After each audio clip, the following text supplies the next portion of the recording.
we decided to make a mind map of our evaluation, separating it into 4 different sections, and we're going to start off with Abby. Yeah.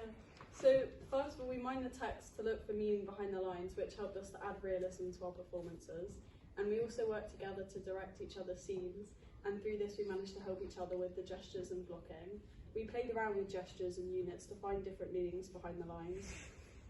We also looked at super objectives for our characters, which helped us to explore what our character wants in the scenes that we played.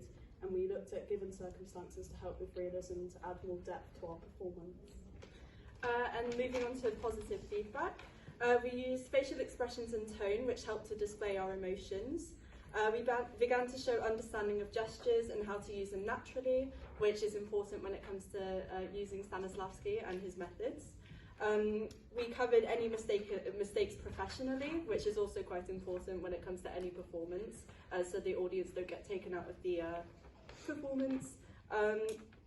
We began developing units and objectives, which is also important for understanding your character. We worked well as a group and were able to communicate well with each other, which meant we were able to direct each other and help block the scenes and just create something that we could show. And we are also confident with the context and the meaning of the lines and how to perform them naturally. And then I did negatives. The negatives could be split into 2 groups. One was mistakes that we actually made in the piece, things that went wrong that weren't supposed to go wrong. And the other were things that were already present but we could build on. So for example, something that just went wrong is when Angelo grabbed Isabella's hand, I used the wrong hand. And that caught Abby off guard, but we managed to pull it back, fix it, and the scene still played off as normal.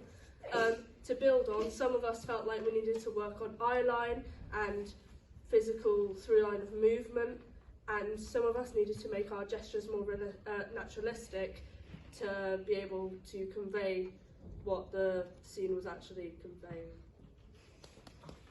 And I had next steps, which is what we would do if we were to continue through the process.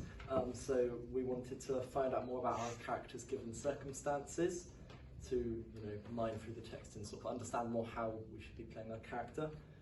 We wanted to learn our lines so we could be off script, which would allow us to focus in on getting the physical action and the units and objectives into our characters for the performances to give a more realistic and better performance.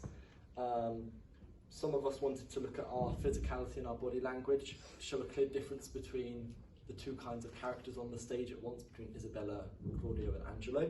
And then we also wanted to include relaxation exercises at the start to help us get more focused before we begin.